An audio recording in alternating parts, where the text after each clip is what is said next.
welcome to the Peabody to South Grand Hotel.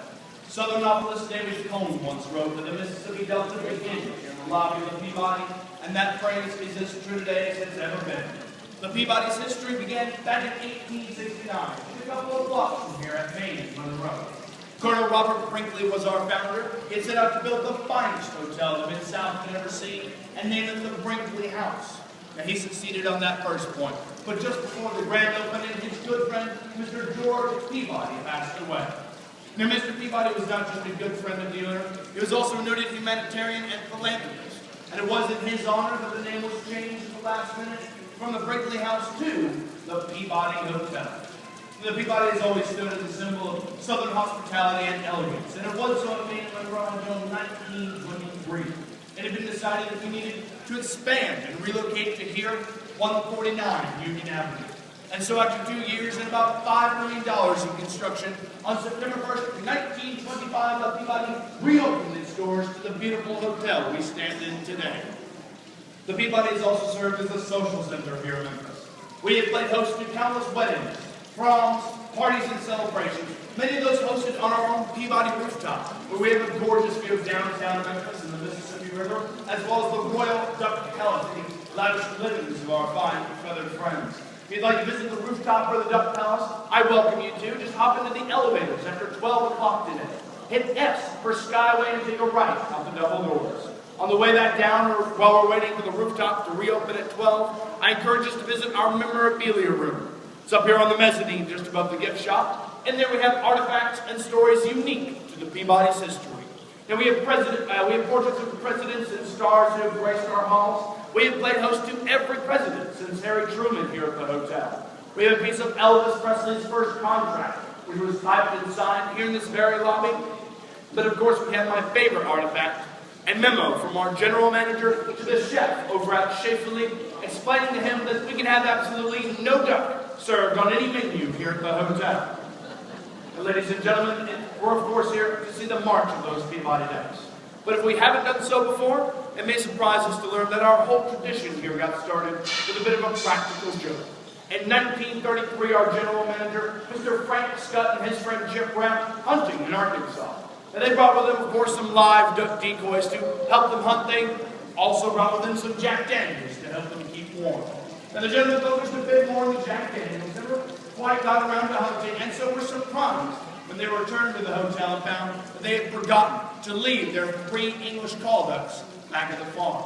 They improvised, snuck them into the hotel lobby, and let them loose into our fountain instead. Their deed done, the gentlemen retired to their rooms for the night, but when they came down the next morning, they found a few things they didn't expect. They were relieved to find that the ducks had stayed in the fountain the entire night long.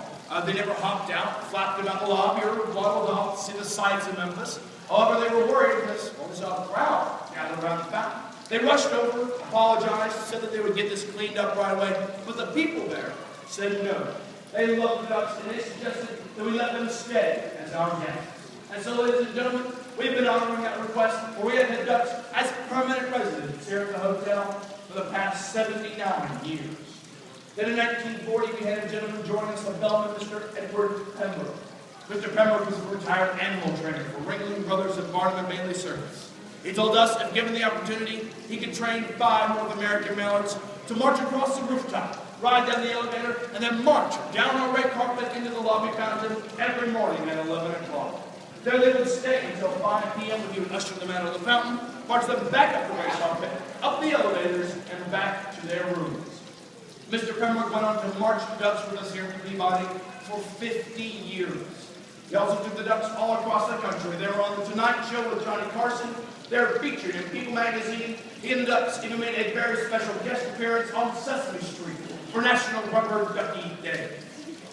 And Mr. Pembroke did so much for the hotel, but especially for our ducks. He was named the world's first DuckMasters. My name is Anthony. I'm actually only the 5th DuckMaster since 1940, and in just a few moments it'll be my honor to continue our tradition for you. But first, on rare occasion, I have the honor and privilege of sharing the duties of DuckMaster. Today is one of those days. Please welcome my honorary DuckMasters, Miss Jenna and Hadi. Come on up. There you go.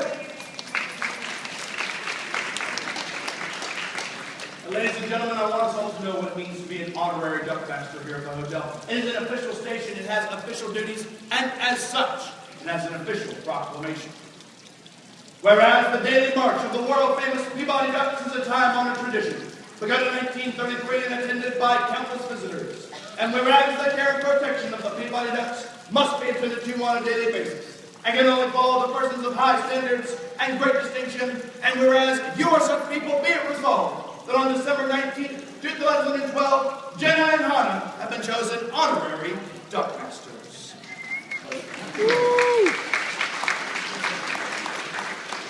Now, of course, in honor of the solemn occasion, we have commissioned for them their very own Peabody DuckMaster rubber ducks.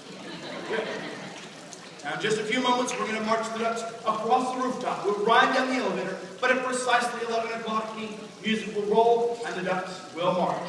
We do ask, ladies and gentlemen, that if we're about the red carpet and the entrance to the elevator, that we keep those areas clear. Please resist the urge to reach out and pet the ducks throughout the day. They are wild animals visiting with us after all. Please remain seated as best we can here in the lobby, but finally, and most importantly, please, take as many flash photos as you like. You are all guests with us here today at the Peabody. This march is for you. On behalf of the ladies and gentlemen and ducks here at the Peabody, we thank you for joining us, and a happy holiday. Thank you very much.